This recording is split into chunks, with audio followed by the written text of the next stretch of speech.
And now EMTs, nurses, and doctors here in Maine will get to try out a human.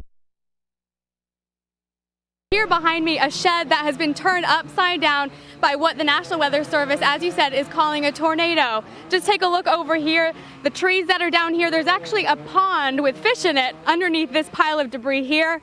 And they're being watched by cameras that are everywhere. Here in the back of the RV, there is someone monitoring and controlling the entire situation. You check in and you buy a bottle of water like this one, you still cannot bring it on the plane. People here say the big attraction isn't the rides at all. Police still don't know if Gray pressed this button to walk or not. So far, they've made about 200 trips by boat. This fluffy kind of snow again that doesn't really stick, but great for skiing. So if you got the weekend off, why not? And there's not much of it left because we've had this powdery mix. So I figure now's the time, if any, to build a snowman. This is the second time the policy will be voted on. We've seen shingles off of roofs all over the ground. We've seen glass everywhere, all kinds of debris and damage. This is what I came home to at 6:30 last night, and it was pretty scary.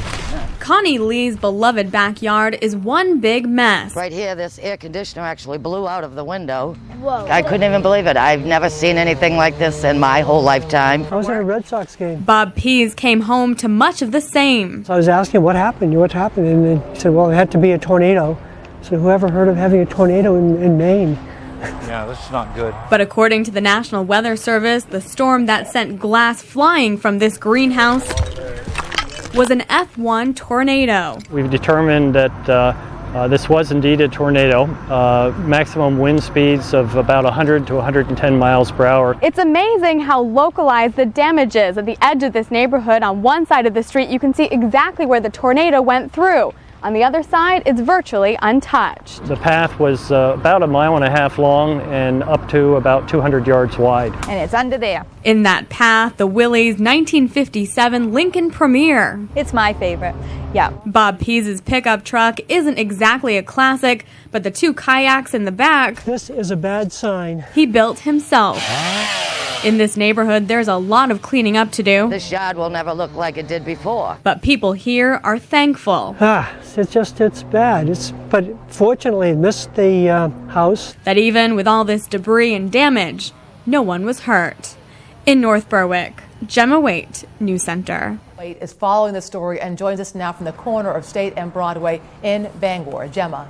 Well, Donna, police say they still don't know exactly how the accident happened. What they do know is that Lena Gray got off a bus just across the street there next to the mobile station. She had a couple of bags with her. She was making her way across the street when she was struck and killed by an oil truck.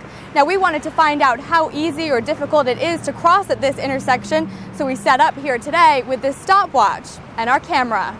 Crossing this busy intersection is enough to make you dizzy. You look left, you look right, even press the electronic walk button. I just don't trust anybody really crossing the streets now. I gotta really pay attention to where I'm going. It's like even if you have the right of way, people still, a lot of times they won't stop for you. It was here at the corner of Broadway and State Street that 80-year-old Lena Gray was struck and killed by a tanker truck. She had just gotten off the bus when it happened. Police still don't know if Gray pressed this button to walk or not. But if she did, she only had about 15 seconds to get across. The other factor to consider is that when this walk light turns white, the traffic light turns green, which means the driver of the tractor trailer and Gray would have both had the right of way. Over and over again, we saw cars going through that intersection while the walk light is white. Here we count not one, but two cars coming from one direction, and then a third makes a right turn, just like the oil truck did. We checked out another Bangor intersection as well at Main and Union. Here there are signs posted to warn both drivers and pedestrians, and you have 18 seconds to get across. Still not enough time, say some pedestrians. They should give people a lot more time to cross the roads. I mean, especially if they're walking with their children.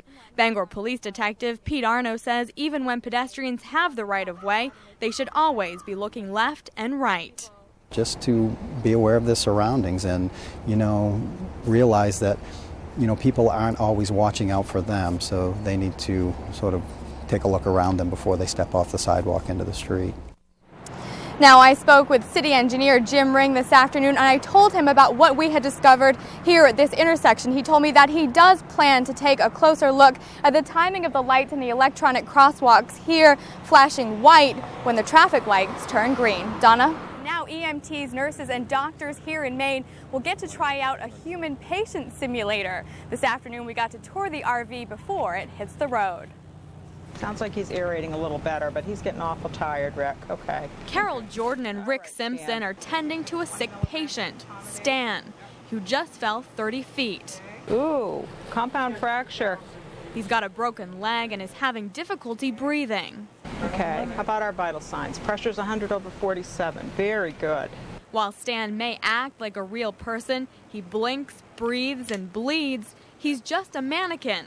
But pretty soon, nurses and doctors all over Maine will get to know Stan pretty well as the Human Patient Simulator RV rolls out on a trek to more than 20 hospitals throughout the state. Where we have a complicated scenario to manage, we need to understand what's going on with the patient, and then we need to make high-risk interventions.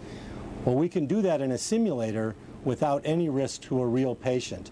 Tom Judge's highly skilled team of critical care nurses and paramedics from Lifelight will be doing the training.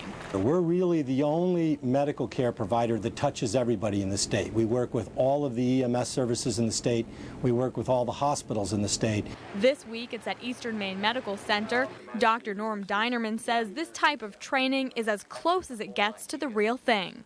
By being able to duplicate it with the mannequin, we enable people to have an emotional response to these very sick and critically ill and injured patients. While the team is out here working on their patient, they are being watched by cameras that are everywhere.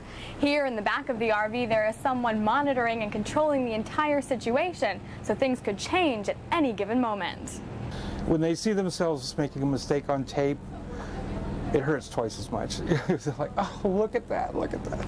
So they want to correct it, and they're eager, for the next scenario to give it another shot. A way to practice on dozens of patients without the risks. Dave ready for surgery. We saved him. Stop action. He's doing good. Now, Matt, the RV will spend the next 48 weeks on the road after it stopped here at Eastern Maine Medical Center. It will hit 21 hospitals in all. Matt?